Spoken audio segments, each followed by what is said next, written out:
felt like you can't be who you really are, you're not alone. In this video, I want to talk to you about shame that's preventing you from being who you truly are and what to do about it.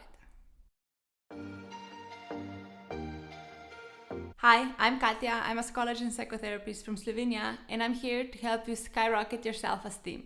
Make sure you subscribe. Shame is a powerful emotion that makes us believe we're not okay. It makes us believe that we're not good enough and that there's something wrong with us and that we are alone in feeling like this. Brene Brown is one of the leading researchers on shame, and I highly recommend her books. She says shame is something we all experience, and the less we talk about shame, the more we in fact have it. The truth is, shame is lying to you. It's trying to convince you to stay quiet and small. It's trying to convince you to be different than you are.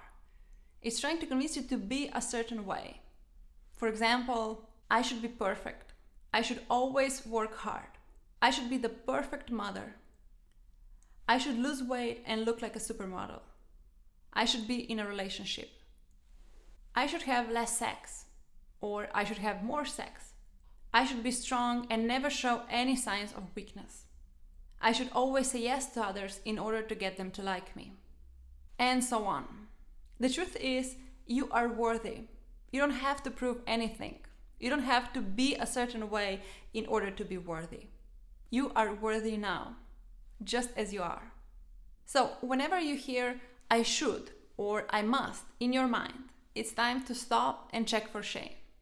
If you leave shame unchecked, you'll probably respond on autopilot, which means you'll respond in one of three ways. You'll withdraw, physically or emotionally, and you'll start hiding your true self. You'll lash out at others, and you'll put the focus on their mistakes and their failures.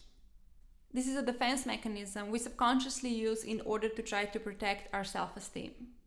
Even though it can seriously hurt our relationship, it's something most of us have done before.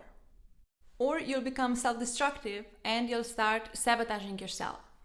I've made another video on the most common ways we unknowingly sabotage ourselves, and you can check it out here. So what do I mean by being self-destructive?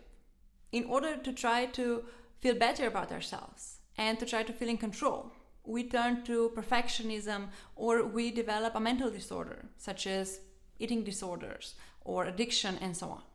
Apart from perfectionism, eating disorders, and addiction, shame is also related to depression, to loneliness, to withdrawal from others, to keeping secrets, to aggression and violence, to bullying, and to anxiety. So what can we do about it? Brene Brown says that shame can only survive in the dark. So as long as you keep it buried deep inside you and treat it like a dirty secret, it thrives. But as soon as you share it with someone you trust, it loses its power. Another thing I recommend my clients for overcoming shame is to first name it. Say to yourself, I'm feeling shame, or this is shame. Second, observe it. How does it feel like? Where in the body do you feel it? Do you feel anything else besides shame? How do you feel about yourself in this moment? What is shame trying to tell you? Next, ask yourself, can I let it be? Can you just let shame be for a while? Just let it be without trying to fight it or overcome it. Can you just sit with your shame for a few moments without it overcoming you?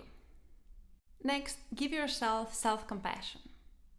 I've made another video explaining what self-compassion is and how to give yourself self-compassion, and you can check it out here.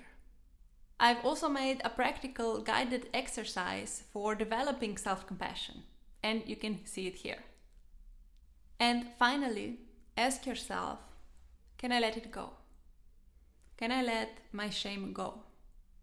And then let it go lovingly and from a place of peace. Did you find this video useful? If you did, please subscribe. Thank you so much for being with me, and hope to see you again real soon.